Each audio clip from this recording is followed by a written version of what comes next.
It's really hard to stop a rhinoceros from doing whatever he wants to do. But today, this rhino would rather go around the fence than through it. That's probably because what he sees, smells, or hears on the other side isn't tempting enough to endure the electric shock he would get from pushing over the fence. On other days, the temptation is too much.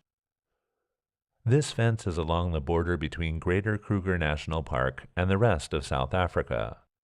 Rhinos aren't the only ones to attempt border crossings. Elephants crash through the fence, sometimes pushing their young ahead of them to take the shock. Here, 2 giraffes have gotten into a fight, swinging their horns at one another over the fence, but one got tangled and fell down, taking the fence down too. It happens a lot.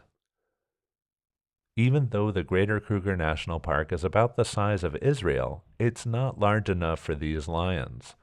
The females are ready to mate with this male, and they've all traveled a long way to do so. But this is the closest they can get, just on the other side of the fence. The females are in the park. The male is on a private reserve, owned or at least captured by the legal landowner. It's hard to know what to do about such fences.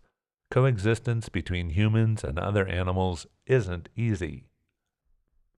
There is delight in the hardy life of the open.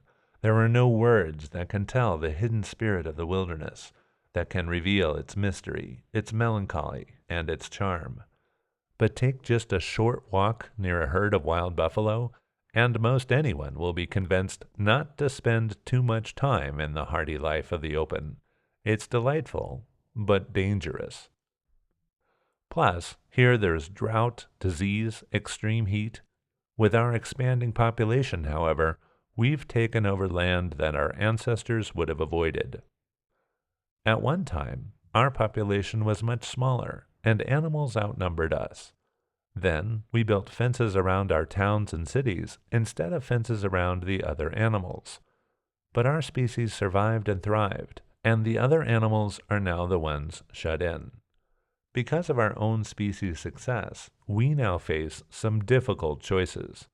How do we ensure everyone has enough to eat?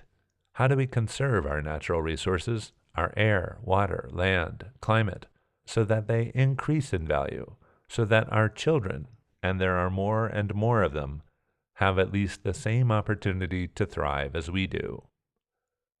There isn't any way around these difficult choices. It might take a shock. But it isn't at all the same dilemma as the rhinoceros.